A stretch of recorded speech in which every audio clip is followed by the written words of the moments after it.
na tumingin at lumingat sa mga giliw niyang anak. O San Jose, O San Jose, dakilang esposo ni Maria. O San Jose, O San Jose, ika'y lingkod na tapat.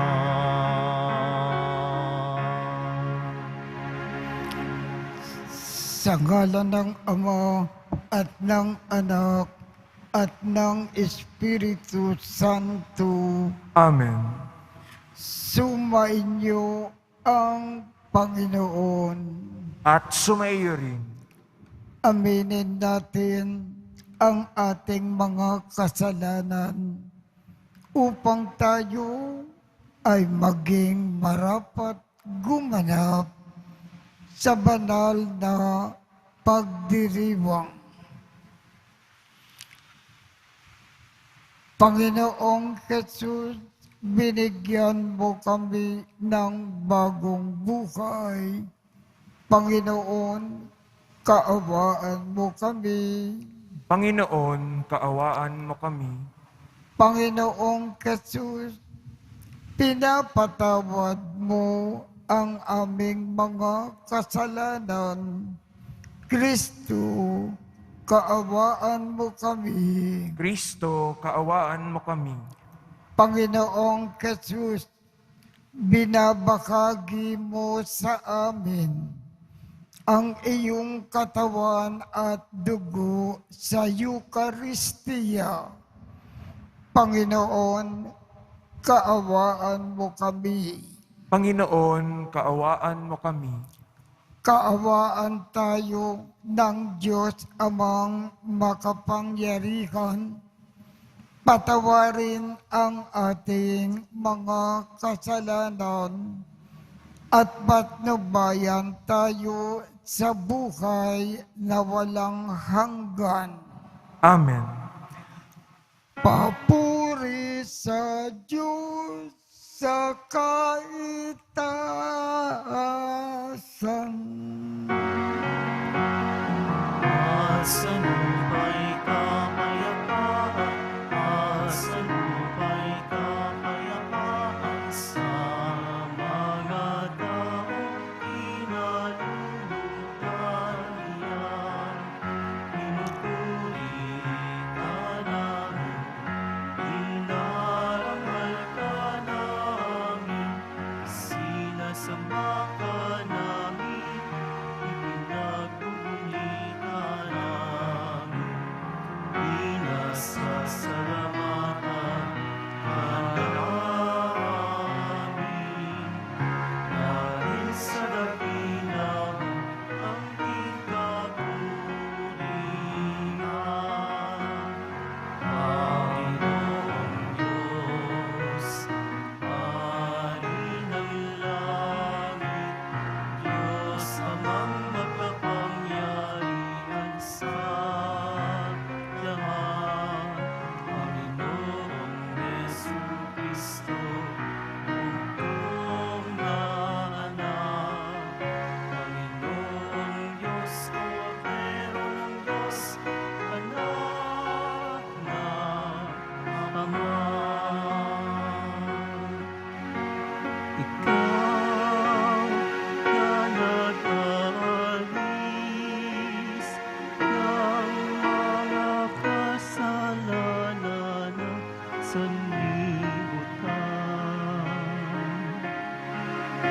Maawa ka, maawa ka sa amin.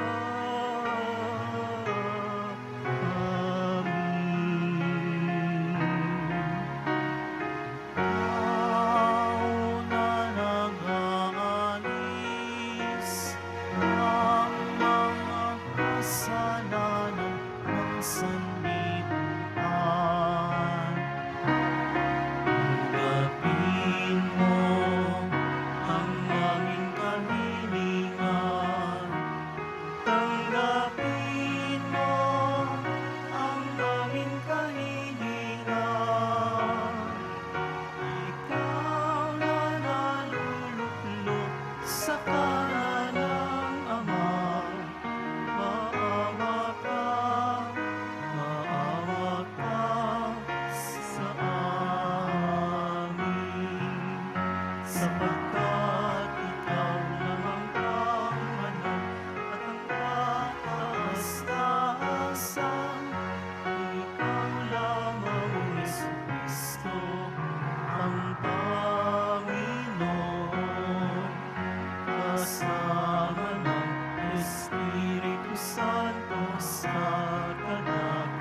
ng Diyos Ama.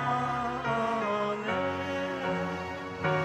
Ng Diyos Ama. Amen.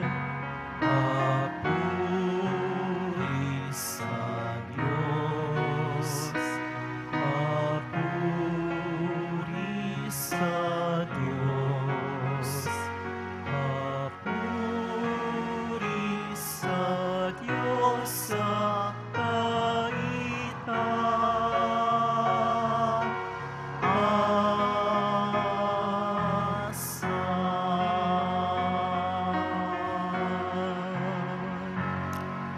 Manalangin tayo. Ama naming makapangyarihan, ang ipinagkatiwala mo kay San Jose na misteryo ng kaligtasan ng sangkatauhan. Noong ito ay simulan, ay lubusin mo ngayon sa pagganap ng iyong sambayanan, pakundangan sa kanya ring panalangin sa pamamagitan ni Jesucristo, kasama ng Espiritu Santo, magpasawalang hanggan. Amen. Magsiupo muna ang lahat. Pagbasa mula sa ikalawang aklat ni Samuel. Noong mga araw na iyon, sinabi ng Panginoon kay Nathan, "Ganito ang sabihin mo kay David, pagkamatay mo, isa sa iyong mga anak ang ipapalit ko sa iyo. Patatatagin ko ang kanyang kaharian. Siya ang magtatayo ng templo para sa akin at sa kanyang angkan magmumula ang maghahari sa aking bayan magpakailanman. Kikilanlin ko siyang anak at ako namay magiging ama niya. Magiging matatag ang iyong sambahayan. Ang iyong kahari ay hindi mawawaglit sa aking paningin at mananatili ang iyong trono." Ang salita ng Diyos. Salamat sa Diyos. Lahin niya'y walang wakas, kailanmay hindi lilipas. Lahi niya'y walang wakas, kailan may hindi lilipas. Pag-ibig mo poon na di nagmamaliw, ang sa tuwid-tuwina'y aking aawitin. Ang katapatan mo'y laging sasambitin. Yaong pag-ibig mo't walang katapusan, sintatag ng langit ang iyong katapatan. Lahi niya'y walang wakas, kailan may hindi ko lilipas. Sabi mo, O poon, ikaw ay may tipan na iyong ginawa kay David mong hirang, at ito ang iyong pangakong iniwan. Isa sa lahi mo'y laging maghahari, ang kaharian mo ay mamamalagi. Lahi niya'y walang wakas, kailan may hindi lilipas. Ako'y tatawaging Ama niya't Diyos, tagapagsanggalang niya't manunubos. Ang aking pangako sa Kanya'y iiral at mananatili sa Kanya ang tipan. Lahi niya'y walang wakas, kailan may hindi lilipas.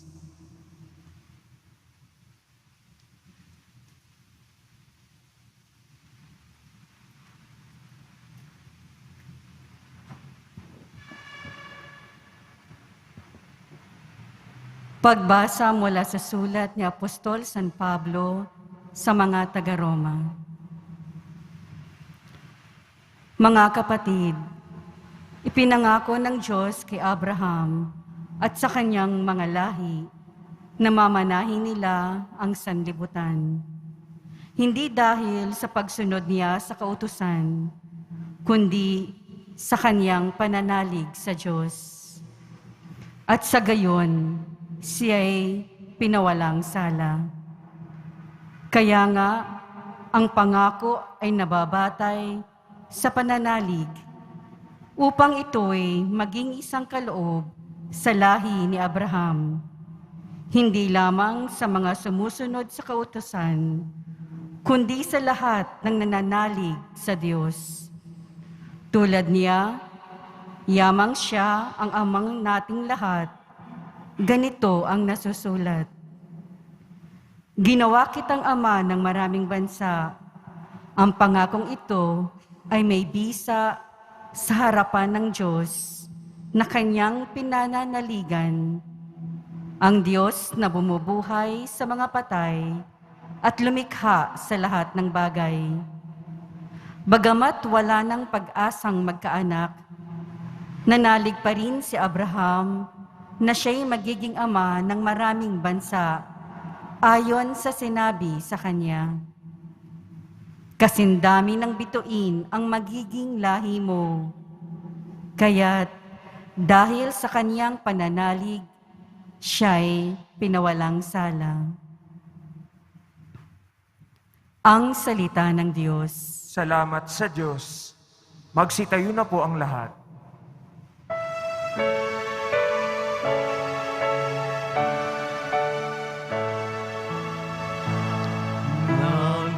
Nagpupuri kami sa'yo, Panginoong Jesucristo. Nagpupuri kami sa'yo, Panginoong Jesucristo. Purihin ang poong mahal, ang angking niyang kabutihan. Mapalad ang tumatahan sa templo ng poong banal. Nagpupuring walang hanggan. Nagpupuri kami sa'yo, Panginoong Jesucristo.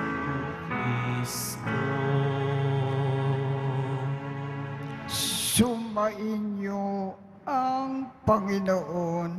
At sumayo rin Ang mabuting balita ng Panginoon ayon kay San Mateo. papuri sa iyo, Panginoon. Si Jacob ang ama ni Jose na asawa ni Maria. Si Maria naman ang ina ni Jesus na tinatawag na Kristo. Ganito ang pagkapanganak kay Jesu Kristo. Si Maria na kanyang ina at si Jose ay nakatakda ng pakasal. Ngunit bago sila nakasal, si Maria ay natagpuan na nagdadalang tao. Ito ay sa pamamagitan ng Espiritu Santo. Isang taong matuwid itong si Jose na kanyang magiging asawa. Ngunit ayaw ni Jose mapakiya si Maria. Kaya ipinasa niyang hiwalayan ito ng lihim. Samantalang iniisip ni Jose ito, napakita sa kanya sa panaginip ang isang anghel ng Panginoon.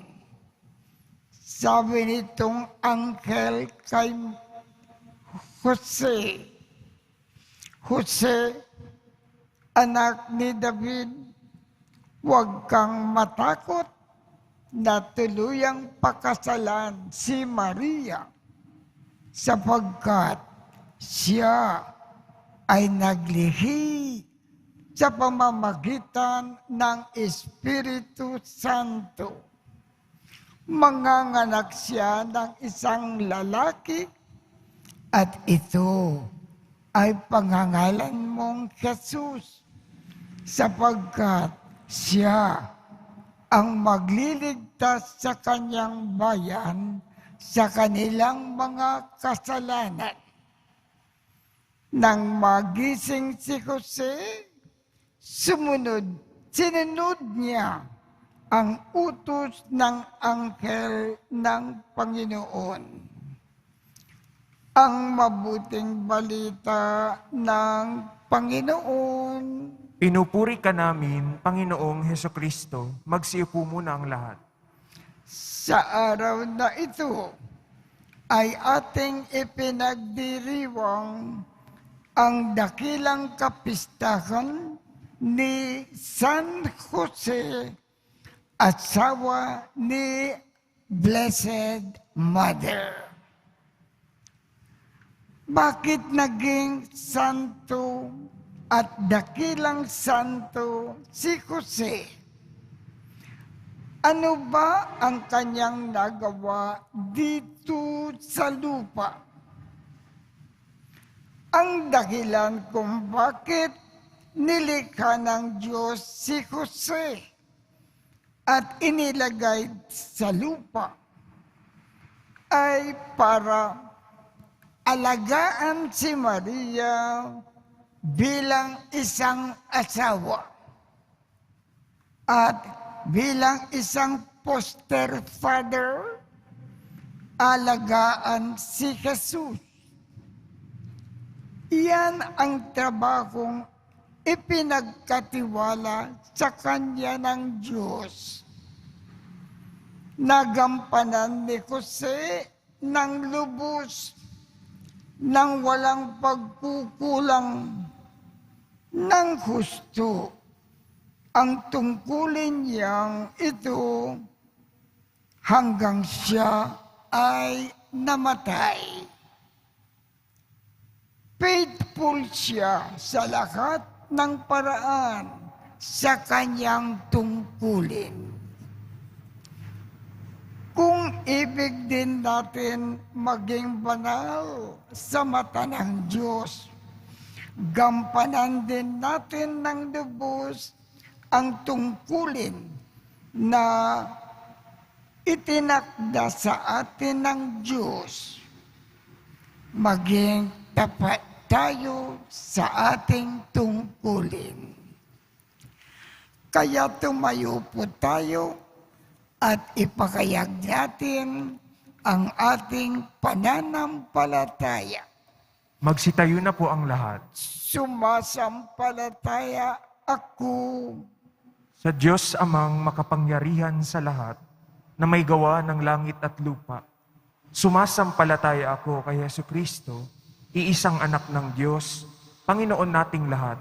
Nagkatawang tao siya lalang ng Espiritu Santo, ipinanganak ni Santa Mariang Birhen, pinagpakasakit ni Poncio Pilato, ipinako sa krus na matay inilibing, nanaog sa kinaroroonan ng mga yumao, nang may ikatlong araw na buhay na maguli, umakyat sa langit, naluklok sa kanan ng Diyos amang makapangyarihan sa lahat.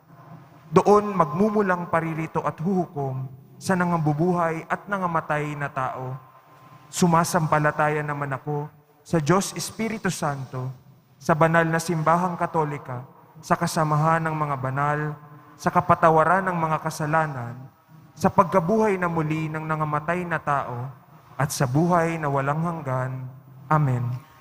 kasama ni San Jose na isang lalaki na marangal at may dakilang pananampalataya. Ilapit natin sa Ama bilang isang pamilya ang lahat ng ating kahilingan. Ang ating tugon, Panginoon, dinggin mo ang aming panalangin. Panginoon, dinggin mo ang aming panalangin. Ang simbahang naglalakbay, naway humikayat sa mga tao sa ganap na pagpapanibago ng kanilang buhay kay Kristo. Manalangin tayo. Panginoon, dinggin mo ang aming panalangin. Tulad ni San Jose, ang mga pinuno ng pamahalaan, naway hindi mabigo sa kanilang tungkuling pangalagaan ang kapakanan ng kanilang mga nasasakupan. Manalangin tayo. Panginoon, dinggin mo ang aming panalangin. Ang mga mag-asawa, naway magsama ng may pagkakasundo sa pamamagitan ng tiwala at pag-unawa sa isa't isa. Manalangin tayo. Panginoon, dinggin mo ang aming panalangin. Ang mga nangangalaga sa mga may sakit, mga matatanda, mga may kapansanan, mga nangungulila o namimighati, naway palakasin sa kanilang mga pagsisikap. Manalangin tayo. Panginoon, dinggin mo ang aming panalangin. Ama naming nasa langit, sa iyong kagandakang loob at sa pamamagitan ni San Jose, ipagkaloob mo ang aming mga hinaing, dala ng aming pananampalataya. Hinihiling namin ito sa pamamagitan ni Kristo na aming Panginoon. Amen. Magsiupo ang lahat.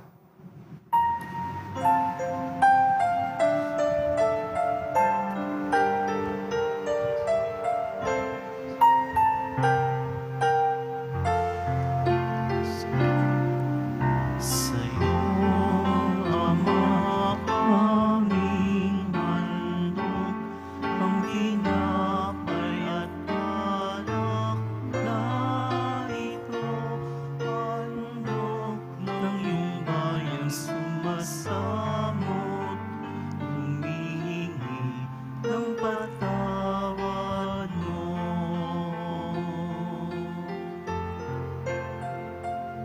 Sa pagsunod sa utos ko, nalulugod akong labis, di masukat ang dala ko, pagkat aming iniibig. Sa'yo, Ama, aming handog, ang tinapay at alak na ito, handog ng iyong bayan sumasamot, humihingi ng patawad mo.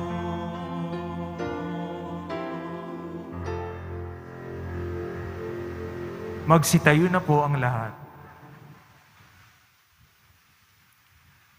Manalangin kayo upang ang pag-aakin natin ay kalugdan ng Diyos Amang makapangyarihan.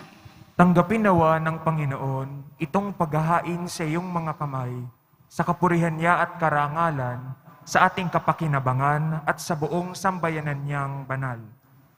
Ama naming lumikha, ang maaasahang paglilingkod ni San Jose sa iyong anak na isinilang ng mahal na Birhen Maria ay siya ring nawang maganap sa aming pag-aakin na loobin mong magawa namin ng may malinis na puso sa pamamagitan ni Jesu Kristo kasama ng Espiritu Santo magpasawalang hanggan.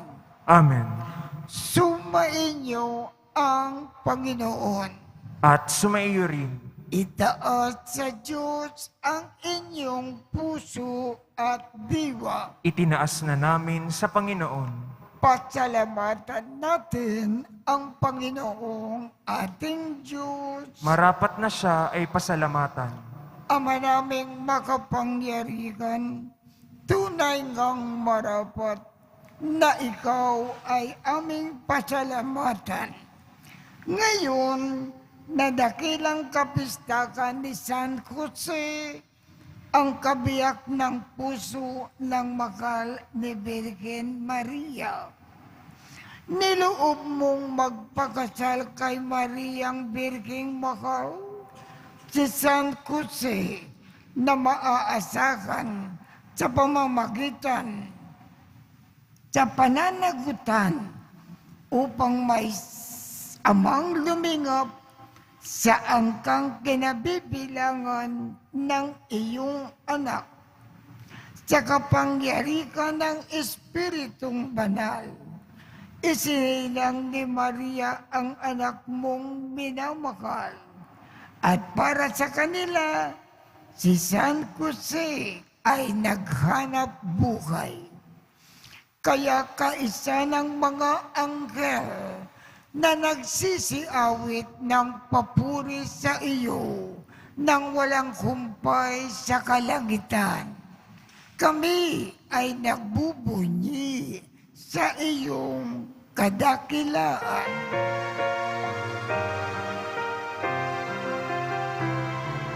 Santo, Santo, Santo, Panginoon ang Diyos ng mga hukbo. Napupuno ang langit at lupa ng kadakilaan mo. Hosana, Hosana, Hosana sa kaitaasan.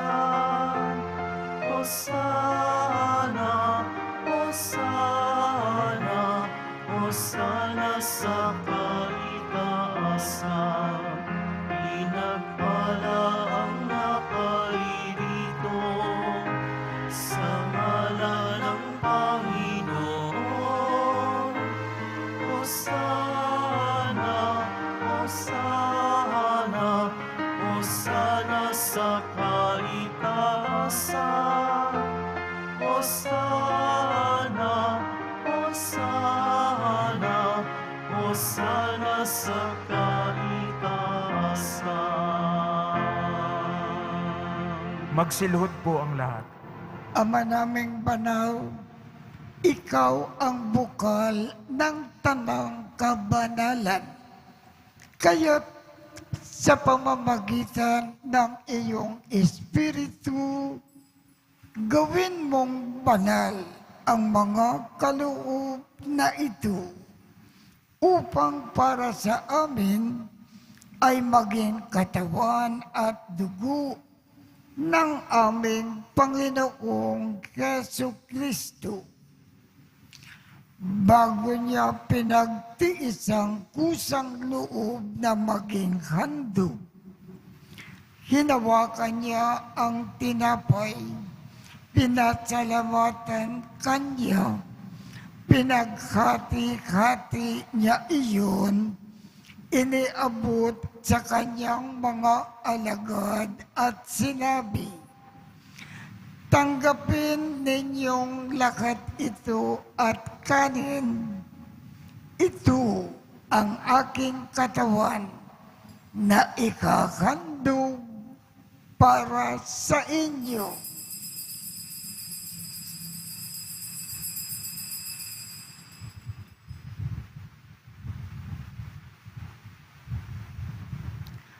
Gayon din naman, noong matapos ang hapunan, hinawakan niya ang kalis.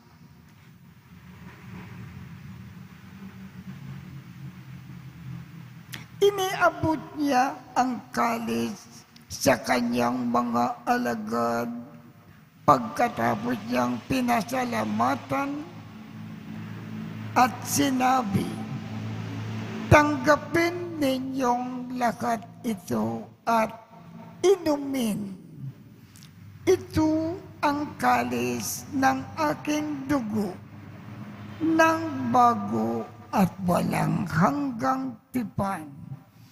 Ang aking dugo na ibubuhos para sa inyo at para sa lahat sa ikapagpapatawad ng mga kasalanan.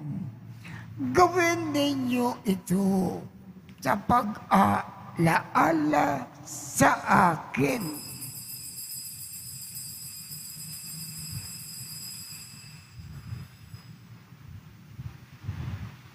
Magsitayo na po ang lahat. Ipagbunyi natin ang misteryo ng pananampalataya. Si Kristo'y namatay, si Kristo'y nabuhay, si Kristo'y babalik sa wakas ng panahon. Ama, ginagawa namin ngayon ang pag-aalala sa pagkamatay at muling pagkabuhay ng iyong anak.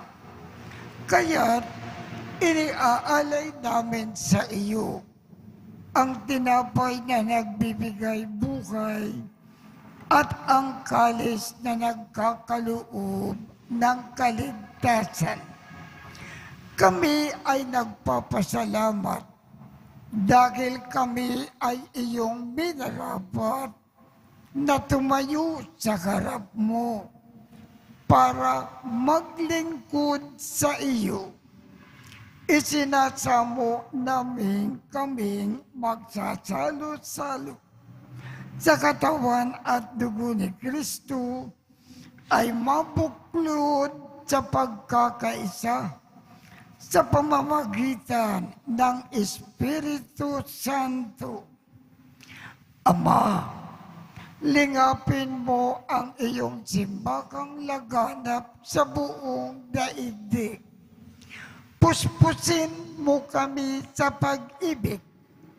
Kaisa ni Francisco, aming Papa, Jose, aming Obispo, at ng Tanang Kaparian.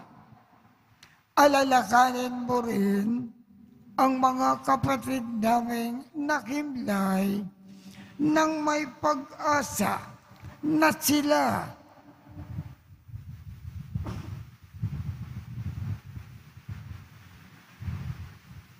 ay muling mabubuhay. Gayon din ang lakat ng mga pumanaw.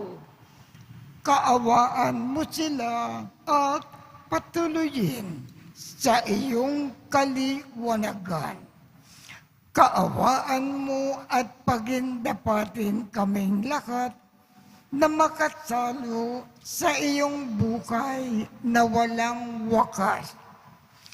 Kaisa ng mahal na Birhen Maria na ina ng Diyos, ng kabiyak ng puso niyang si San Jose, kaisa ng mga apostol at ng lahat ng mga banal na namukay dito sa daigdig ng kalugod-lugod sa iyo. Maipagdiwang nawa namin ang pagpupuri sa ikararangal mo sa pamamagitan ng iyong anak na aming Panginoong Jesucristo. Sa pamamagitan ni Kristo, kasama niya at sa Kanya, ang lakat ng parangal at papuri ay sa iyo, Diyos Amang makapangyarihan, kasama ng Espiritu Santo, magpasawalang hanggan.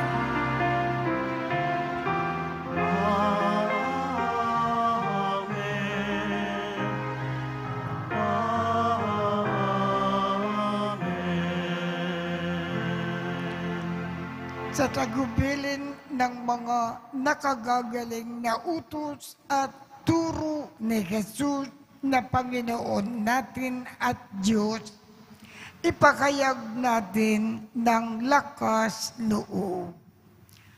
Ama namin, sumasalangit ka, sambahin ang ngalan mo, mapasa amin ang kaharian mo, sundin ang loob mo dito sa lupa para nang sa langit.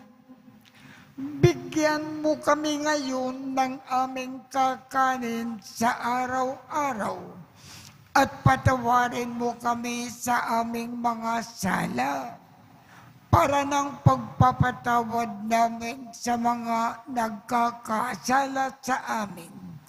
At huwag mo kaming ipahintulot sa tukso at iadya mo kami sa lahat ng masama. Hinihiling namin, Ama, iadya mo kami sa lahat ng masama. Pagkalooban kami ng kapayapaan sa araw-araw, iligtas sa kasalanan at ilayo sa lahat ng kapakamakan, samantalang aming pinananabikan ang dakilang araw ng pagpapakayag ng tagapagligtas naming si Jesu Kristo. Sapagkat iyo ang kaharian at ang kapangyarihan at ang kapurihan magpakailanman. Amen. Panginoong Jesu Kristo, sinabi mo sa iyong mga apostol, kapayapaan ang iniiwan ko sa inyo. Ang aking kapayapaan ang ibinibigay ko sa inyo. Tungkayan mo ang aming pananampalataya at huwag ang aming mga pagkakasala. Pagkalooban mo kami ng kapayapaan at pagkakaisa ayon sa iyong kalooban, kasama ng Espiritu Santo, magpasawalang hanggan. Amen.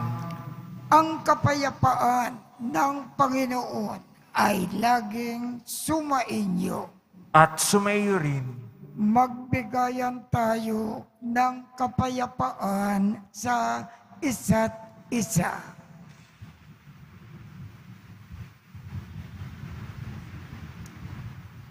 Kordero ng Diyos na nag-aalis ng mga kasalanan ng sanlibutan, maawa ka sa amin. Kordero ng Diyos na nag-aalis ng mga kasalanan ng sanlibutan, maawa ka sa amin. Kordero ng Diyos na nag-aalis ng mga kasalanan ng sanlibutan, ipagkaloob mo sa amin ang kapayapaan. Magsiluhod po ang lahat. Ito ang kordero ng Diyos. Ito ang nag-aalis ng mga kasalanan ng sanlibutan. Mapalad ang mga inaanyayahan sa kanyang piging. Panginoon, hindi ako karapat-dapat na magpatuloy sa iyo, ngunit sa isang salita mo lamang ay gagaling na ako.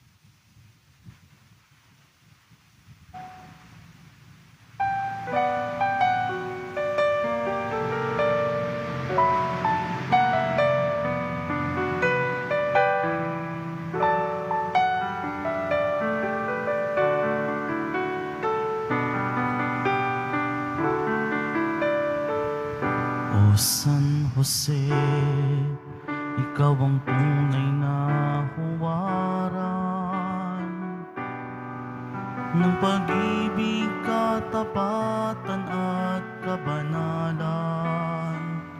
O San Jose, sa iyo nananalangin, ang samo namin sa iyo naway dinggin. Akayin mo kami, ang bayan mong nangangarap. Gabayan mo po ang aming pagsisikap, upang kaming lahat maging karapat-dapat kay Jesus, yung sinisintang anak.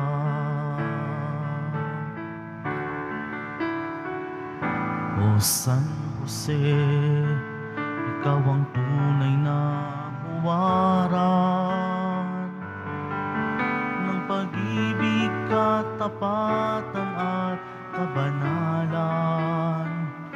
O San Jose, sa iyo nananalangin, ang samo namin sa iyo naway dinggin. Akayin mo kami, ang bayan mong nangangarap.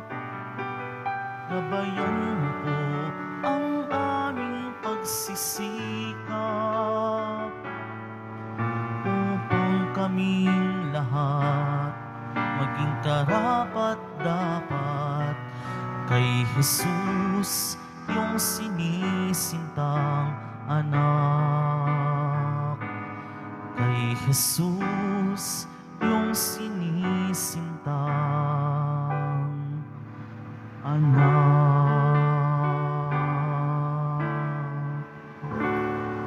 Magsitayo na po ang lahat. Manalangin tayo. Ama naming mapagmahal, ang iyong angkang nagagalak sa dakilang kapistahan ni San Jose at iyong pinapakinabang sa banal na pagkain sa iyong hapag, ay lingapin mong lagi at panatilihin mong tumanggap ng iyong kaloob sa pamamagitan ni Jesu Kristo, kasama ng Espiritu Santo, magpasawalang hanggan. Amen. Sumainyo ang Panginoon At sumayo rin at pagpalain kayong lahat ng makapangyarihang Diyos, Ama, Anak, at Espiritu Santo. Amen. Tapos na po ang misa. Humayo tayong mapayapa. Salamat sa Diyos.